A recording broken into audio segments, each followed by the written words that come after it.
అందరికీ నమస్కారం అండి. ప్రభుత్వ ఉద్యోగులకు దసరా కానుకగా డిఏ 2024 జూలై డిఏకి సంబంధించి 3% పెంపు. ఈ వీడియోలో వీటన్నిటి గురించి పూర్తి వివరాలు అయితే తెలుసుకుందామండి. అలాగే ఆంధ్రప్రదేశ్ రాష్ట్ర ప్రభుత్వ ఉద్యోగులకు కూడా పెండింగ్లో డిఏ బకాయిలు అయితే చాలా ఉన్నాయండి.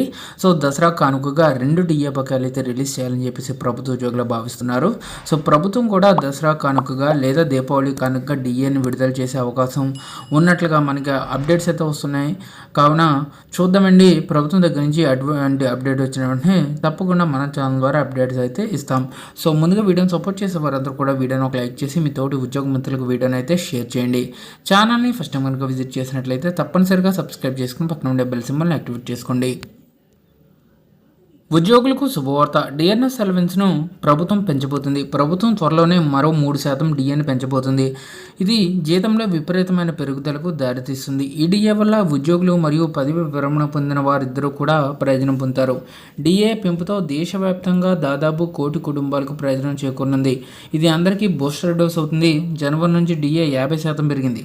అయితే డిఏ పెంపు తేదీ తెలియరాలేదు.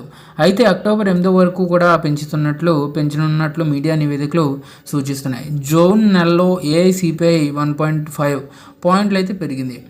తర్వాత డిఏ పెరిగింది. డిఏ 3% కూడా పెరిగింది. జనవరి నుండి జూన్ 2024 వరకు ఉన్న సూచిక సంఖ్యలో ఫలితాలను అయితే నిర్ణయిస్తారు.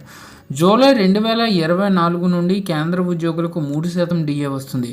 సో ప్రస్తుతం జూన్ ఏఐసిపిఐ 1.5 పెరిగింది కాబట్టి మే నెలలో ఇది 133.9 పాయింట్స్కి అయితే పెరిగింది. దీని తర్వాత 141.4కి పెరిగింది. సో డిఏ స్కోర్ అనేది ఇప్పుడు 53.36 పాయింట్లకు అయితే పెరిగిందండి. దీంతో డిఏ అనేది 3% పెరుగుతుంది. జనవరిలో ఇండెక్స్ సంఖ్య కూడా 138.9 పాయింట్ల వద్ద ఉంది. ఇది ఆ తర్వాత డిఏ అయితే 50.84%కి చేరుకుంటుంది. సెప్టెంబర్లో డిఏ ప్రకటన. సో ఉద్యోగులకు సెప్టెంబర్లో డిఏ ప్రకటన వచ్చింది. దీని అమలు జూలై 2024లో ప్రారంభమవుతుంది. దీంతోపాటు కొన్ని నెలల్లో డిఏ బకాయిలు కూడా ప్రభుత్వం చెల్లించనుంది. 7th పే కమిషన్ కింద ఉద్యోగులు పెన్షనర్లకు 53% డిఏ చెల్లిస్తారు. సెప్టెంబర్ 25న జరిగే క్యాబినెట్ భేటీలో కూడా ప్రకటిస్తారని సంబంధిత వర్గాలు పేర్కొంటున్నాయి. కానీ ఇంకా ప్రకటన వెలువడాల్సి అయితే ఉంది.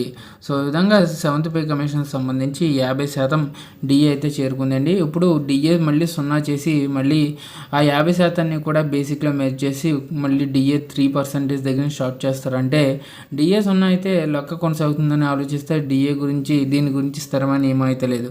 ఇది చివరిసారిగా జరిగింది. ఇప్పుడు బేస్ ఇయర్ మార్చాల్సిన అవసరం లేదు మరియు అలాంటి సిఫార్సు కూడా లేదు. కేంద్ర ఉద్యోగుల గణన 50%కి పైగా జరుగుతుంది అని చెప్పేసి ఇక్కడ అప్డేట్ అయితే రావడం జరిగింది.